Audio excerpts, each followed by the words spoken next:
Once upon a time, in a small town nestled in the heart of the forest, there lived a man known as the Margo Man. He was a strange figure, with a face that seemed to be carved out of stone and eyes that glowed like embers in the dark.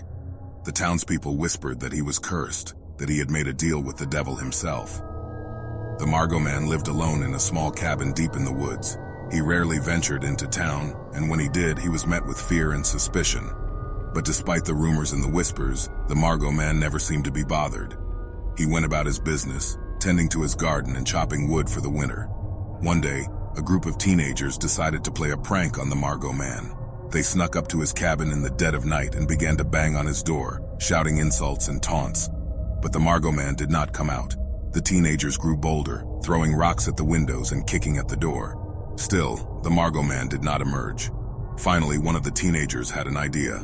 He climbed up onto the roof of the cabin and began to stomp on the shingles, hoping to scare the Margo Man out of hiding. But as he jumped up and down, the roof suddenly gave way and the teenager fell through. The other teenagers ran away in terror, leaving their friend trapped in the cabin with the Margo Man. They could hear him screaming for help, but they were too afraid to go back. The next morning, the townspeople found the cabin burned to the ground, with no sign of the Margo Man or the teenager.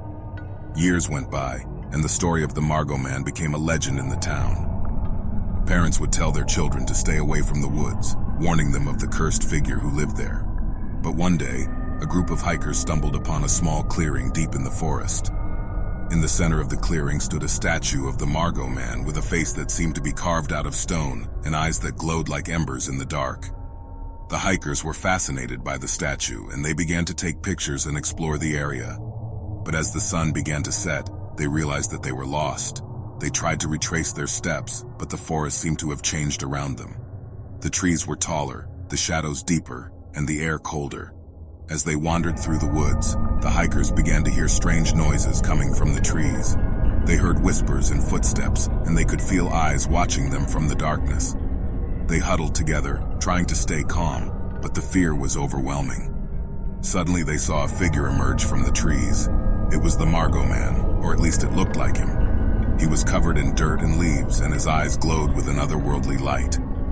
The hikers tried to run, but the Margo Man was too fast. He chased them through the woods, his laughter echoing through the trees. One by one, the hikers fell, until only one was left. She stumbled into a clearing, gasping for breath, and saw the statue of the Margo Man standing before her. She collapsed at its feet, and as she looked up, she saw the Margo Man's face staring back at her. The next morning, the townspeople found the hiker's body lying in the clearing. Her eyes were wide open and her face was frozen in terror.